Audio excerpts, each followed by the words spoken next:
You know, it's fascinating how some historical events, they don't just stay in the past, do they? They seem to actively shape our present. They really do. It's like these unseen threads connecting then and now. Exactly. And sometimes we don't even realize those threads are there, influencing everything from, well, social structures to maybe even our own experiences. It's true. The past isn't really past, is it? It's more like a continuous flow, constantly shaping the world we navigate today. Understanding that flow is, I think, key to making sense of so many current issues. Absolutely. And today, we're going to dive deep into a really impactful but also deeply uncomfortable part of American history. Okay. We're talking about the emergence and the function of what were known as breeding farms Sure. during the era of slavery. Right. A difficult subject, but incredibly important. It is. It's tough to confront, but it feels vital for understanding the true complex legacy of that period. And for this deep dive, we're drawing heavily from a document called Breeding Farms, America's Legacy of Enslavement and Trauma. It provides a stark and unflinching look at this institution and its lasting effects. And just to be clear, our aim is to convey its historical accounts impartially. Yes, exactly. Our mission here isn't just to list facts, what happened. We really want to explore why it happened. The economic drivers, the power dynamics. Right, and crucially, trace its enduring legacy, how it echoes even now. We really encourage you, listening, to think about these connections to our modern world. Because these aren't just historical footnotes. Not at all. They're foundational pieces of the American story. So let's get into it. Where do we start? I think we have to start with the context, the specific moment things really shifted. Okay, so to really grasp the origins of this grim system, we need to rewind to a particular year, 1808. What was so significant about 1808? Well, 1808 marks a really critical turning point. That's when the United States officially outlawed the transatlantic slave trade. Ah, okay. So not slavery itself, but the importation. Exactly. Importation from Africa was banned. And this immediately created a huge problem for Southern planters. Their main sort of external labor supply was just cut off. Wow. So the market literally changed overnight. No more buying people trafficked across the ocean. Right. So planters had to find a new way to maintain and, well, increase their workforces. And that's where this horrifying idea of enforced reproduction starts to take hold. That's precisely it. The focus shifted inward to domestic reproduction. So where did these breeding farms, as the source calls them, primarily exist, and what were they actually doing? They popped up mainly across the southern states, and their existence was directly fueled by the ever-increasing demand for labor. For the big cash crops, right? Cotton, tobacco, sugar, exactly. The concept behind them was chillingly straightforward, selectively mating enslaved individuals specifically to produce children. God, just saying it sounds... It's horrific. The aims were explicit.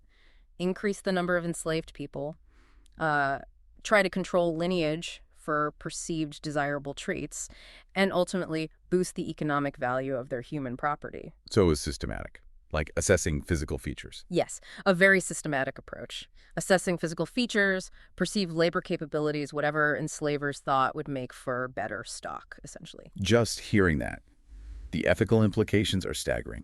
The source uses that phrase, reduced to mere commodities. And that phrase really captures it, doesn't it? It tells you everything. It fundamentally stripped people of their humanity, their autonomy. Individuals became, well, economic inputs, things to be managed for profit. And the immediate consequence, the source points out, was families being torn apart. Constantly. Deliberately. Parents sold away from each other, sold away from their children. It wasn't a byproduct. It was often part of the strategy.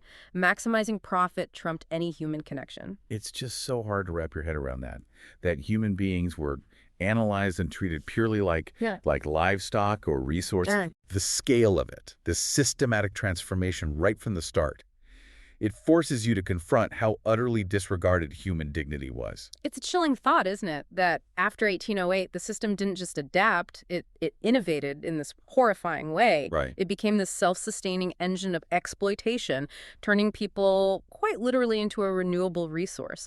It really shows how intense economic pressures can just completely warp moral frameworks. Yeah, basic human rights just become irrelevant in that calculation. Completely irrelevant. And that takes us deeper into the dehumanization and that stark economic engine driving it all.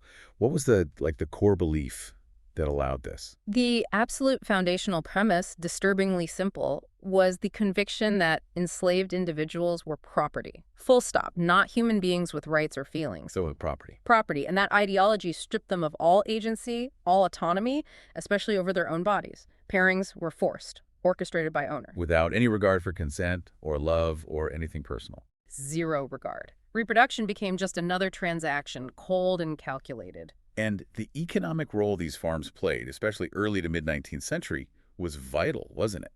The source mentions Virginia specifically. Yes, Virginia is a key example.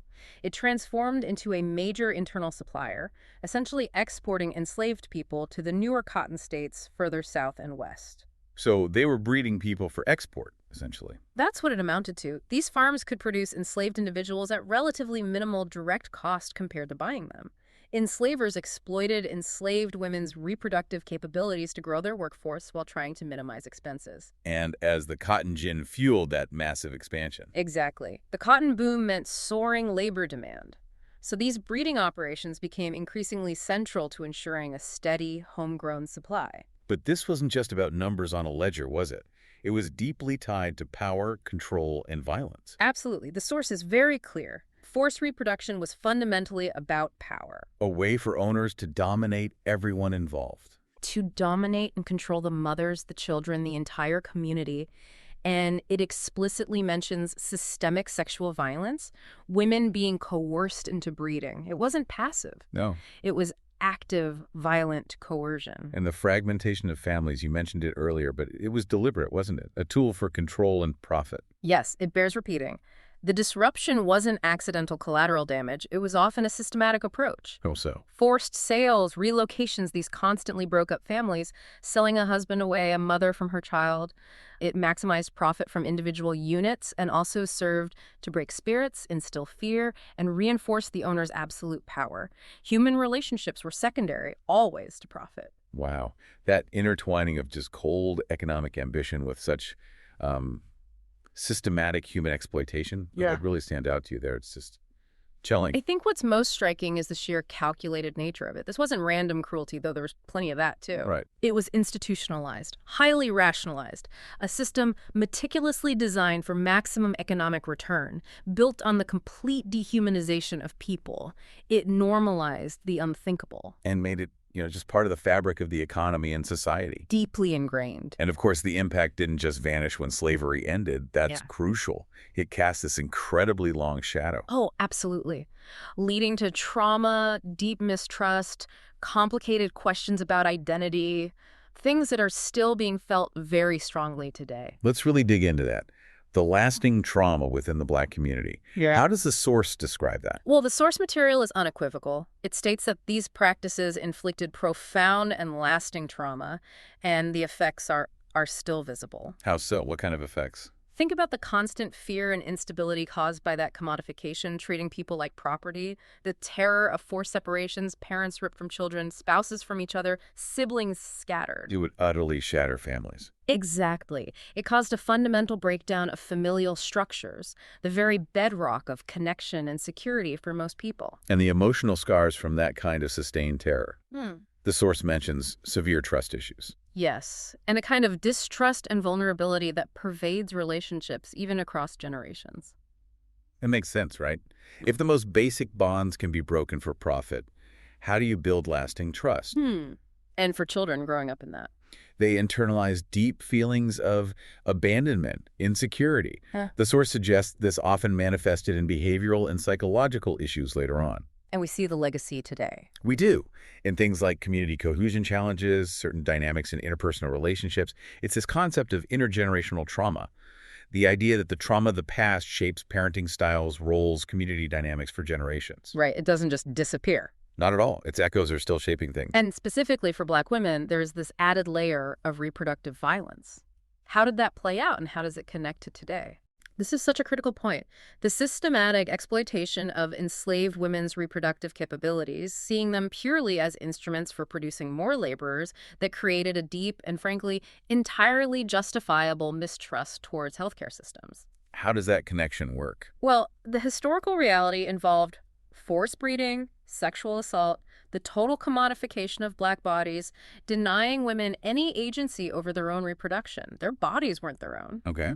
So fast forward, and that historical memory, that trauma, contributes significantly to what researchers call medical mistrust in the black community today. Ah, I see. So a reluctance to engage with doctors, hospitals. Precisely. It can manifest as fear of bias, fear of discrimination, fear of not being listened to or believed by medical professionals. And that has real consequences for health outcomes. Huge consequences. This mistrust can lead people, especially black women, to delay seeking care or avoid it altogether, which of course can worsen health conditions and contributes to the stark health disparities we still see. It's a direct line from historical injustice to present-day health crises. Wow. That's powerful. Beyond the physical and emotional trauma, though, the source says these farms altered identity itself. How? By reducing black individuals solely to their labor capacity and reproductive potential. It wasn't just about controlling bodies, it was about defining people by those functions. Commodifying identity. Exactly, the commodification of black identity itself. And this reinforced incredibly damaging stereotypes that, again, linger today. Like what specifically? Well, black motherhood, for instance, often got distorted through this lens of, like, hypersexuality or uncontrolled reproduction, completely ignoring or overshadowing the nurturing, protective roles women desperately tried to maintain. And black masculinity. Similarly warped, often portrayed either as brute labor enforcers or just as marketable breeding stock. It erased the complex realities of black men as fathers, partners, community leaders, resistors. And these stereotypes, the source argues, didn't just die out. No, they continue to affect perceptions of black individuals today. They shape how people see themselves, how society sees them, influencing everything from personal identity to broader societal roles. It just shows how deeply these historical actions penetrate, echoing across centuries. It's truly profound, the complexity of it all, how these actions from so long ago still ripple outwards. It really is. These historical narratives got baked into the culture, influencing views and experiences in ways we're honestly still trying to fully understand and dismantle. Now, it's really important, I think, to also talk about the impact on the other side. This system didn't just affect the enslaved. Absolutely not. It had profound, though obviously very different, implications for white communities too, particularly in normalizing cruelty. Yes, that's a key point in the source. These farms and the system they were part of facilitated a kind of grim normalization of violence and systemic cruelty. It became, well, just part of the landscape. How did people justify it to themselves? The rationalizations were often about economic necessity, intertwined with ideologies of racial and cultural superiority. These beliefs provided a framework that seemed to justify the inhumane treatment. Allowed people to look away or participate. Exactly. It enabled what psychologists might call moral disengagement. Many white individuals could participate in, or at least benefit from, this widespread oppression without having to directly confront the horrifying ethical reality of it. It became ordinary in a terrifying way. And there were clear, tangible economic benefits for them. Oh, absolutely. The source talks about wealth accumulation through slave breeding, significantly enriching certain white families and communities. Creating a dependency on the system. A deep dependency on institutionalized racism. This wasn't just abstract wealth. It built fortunes, funded institutions, established social hierarchies. It positioned enslaved people, especially those produced domestically after 1808, as a core trade commodity. So violence and coercion weren't just tolerated. They were, in many ways, expected, necessary even, to maintain the system. It fostered an environment where brutality was instrumental. And this cemented those social hierarchies based on race. Absolutely. Hierarchies predicated squarely on notions of racial superiority. And the echoes of those structures, that mindset, are still very much present in our contemporary conversations about privilege, systemic injustice, and economic inequality. So understanding this history, these farms, it isn't just about the past. It's crucial for tackling what's happening now. That's exactly it. The long shadow, as the source calls it, reflects the values and structures of that time, but its legacy persists, deeply influencing our society long after abolition. It really makes you think, doesn't it? Yeah. About how these systems didn't just harm the directly oppressed, but also fundamentally shaped the beliefs, the structures, the advantages within the dominant communities. And those structures, those advantages, have proven remarkably persistent. Leading to these deep-seated societal issues we're still wrestling with, often without fully grasping their origins. Which I think brings up a really vital question for all of us, doesn't it? How do we start to actively recognize and maybe dismantle those lingering legacies that are still operating, often silently, in our world today? Wow, what an incredibly intense but necessary deep dive this has been. It really has. Just to recap, we started with that 1808 ban on the transatlantic trade, which tragically fueled the rise of these breeding farms. Turning human beings into commodities for domestic production. Right. We talked about the horrific dehumanization, the economic engine driving it all, built on forced reproduction and just systemic violence. And the profound intergenerational trauma that resulted for Black communities affecting families, trust, health, identity. Everything. And then we touched on how this system also normalized cruelty within white communities and built these deeply entrenched racial hierarchies that benefited them. It's so clear from the source that acknowledging this painful history isn't just, an academic exercise. No. It feels like a truly necessary step if we want to understand the roots of so many contemporary issues, identity, health disparities, systemic injustice. Facing this history seems essential for any genuine path towards healing and reconciliation. I agree. You can't fix what you don't understand or acknowledge. Absolutely. The echoes are definitely still with us, often in ways we don't even perceive. So as we wrap up today, we want to leave you with a thought to mull over, building on what we've discussed. If these economic and social structures, built on such incredibly deep-seated exploitation, were so pervasive, so efficient, what unexamined assumptions or systems might still be silently shaping our present today? And maybe more importantly, how do we even begin to uncover them? That's a powerful question to sit with. Something to consider long after our deep dive concludes.